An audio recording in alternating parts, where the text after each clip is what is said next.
आउज़ुबिल्लाहिमिनश्शैतानिर्रजीम बिस्मिल्लाहिर्रहमानिर्रहीम। जी स्टूडेंट्स, क्या हाल है आप लोगों के? ठीक ठाक हैं। आज हम इंग्लिश के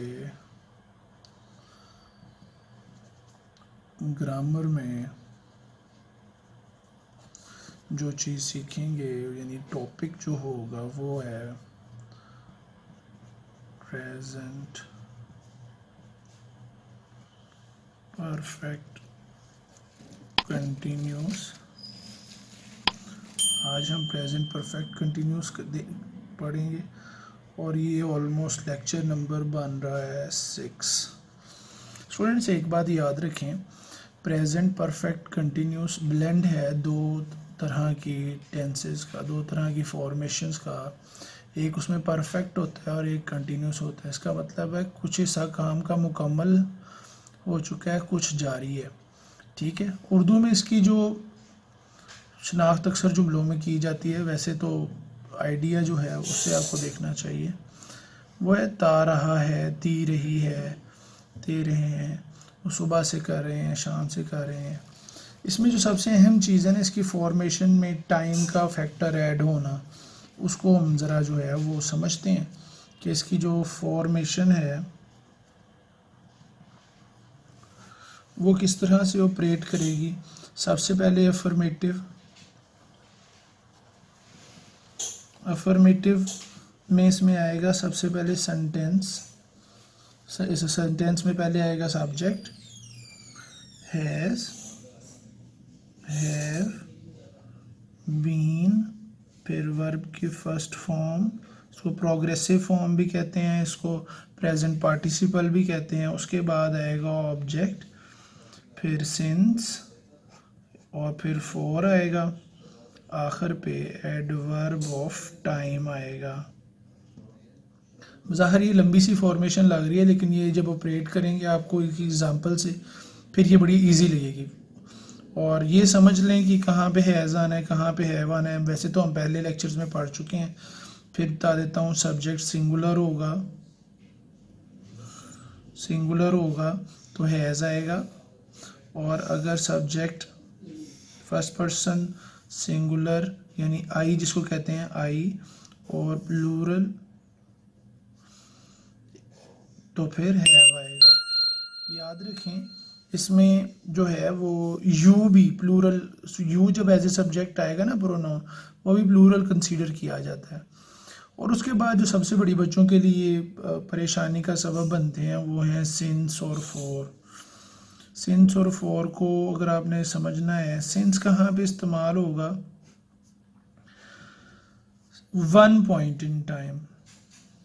जब आपने वन पॉइंट इन टाइम का जिक्र करना हो टेंस में, तो वहाँ पर आप सिंस यूज़ करेंगे। और उसके बाद जो अगला आइडिया आ जाता है, नेक्स्ट आइडिया है, वो है फॉर। तो ये है फन ड्यूरेशन, जब आपने जिक्र करनी हो ड्यूरेशन, जिसको आप उर्दू में दौरानिया भी कहते हैं।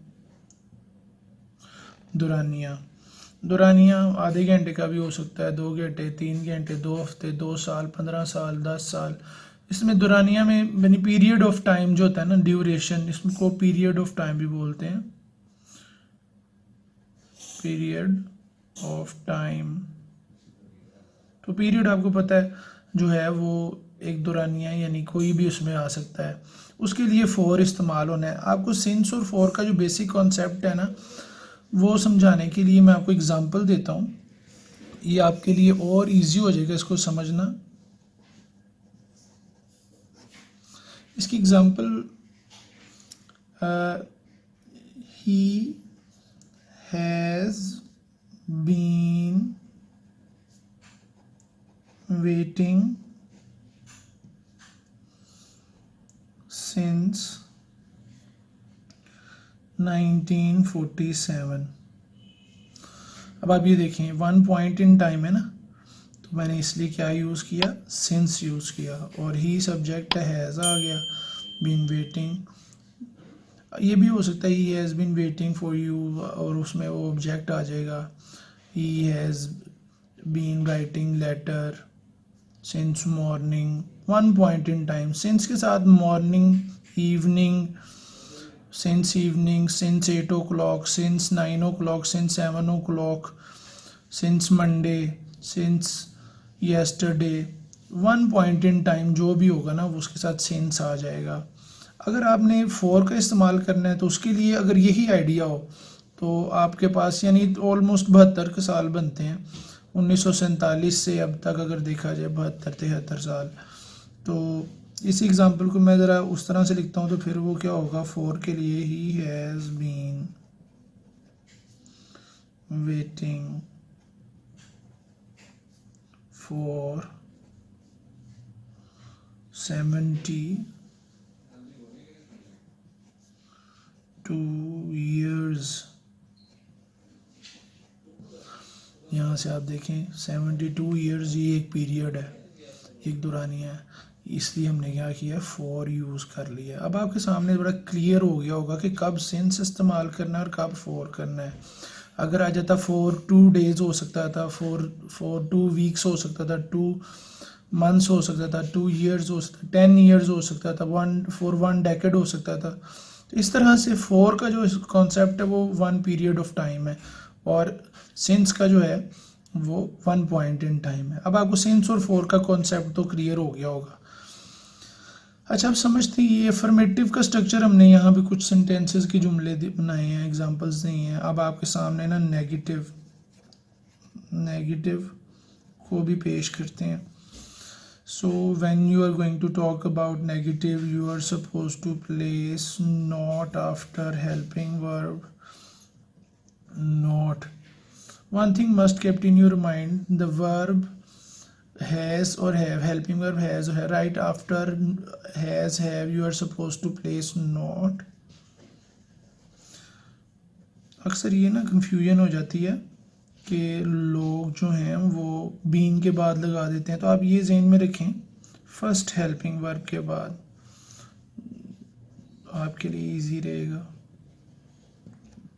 फर्स्ट हेल्पिंग वर्ब के बाद आपने नोट लगा दिया। तो बेसिकली अगर हम गौर करें तो ये था सारे का सारा फॉर्मेशन अफर्मेटिव के लिए और ये सारे का सारा फॉर्मेशन आ गया नेगेटिव के लिए।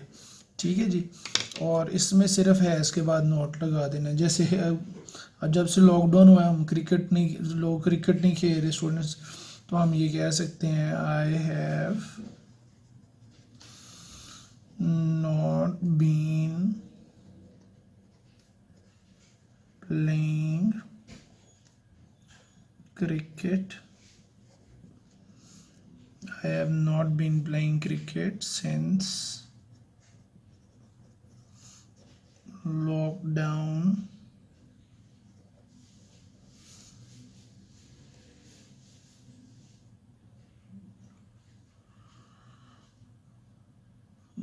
started।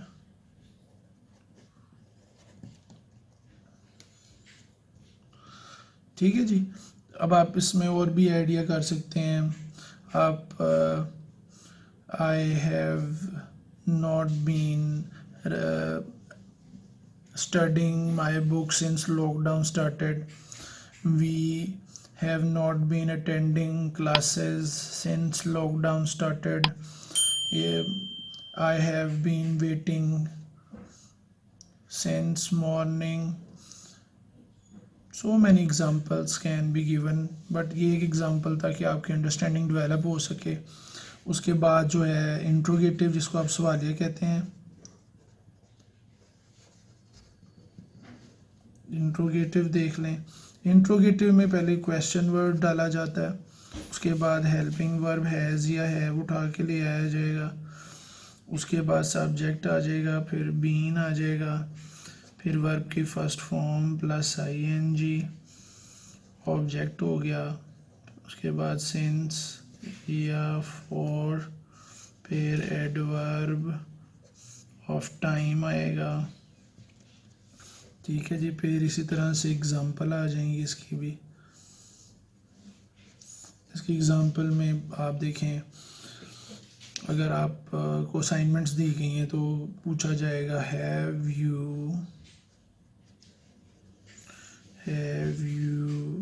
Been writing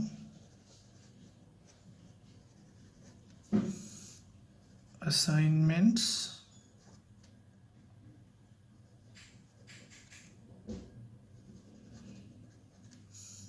since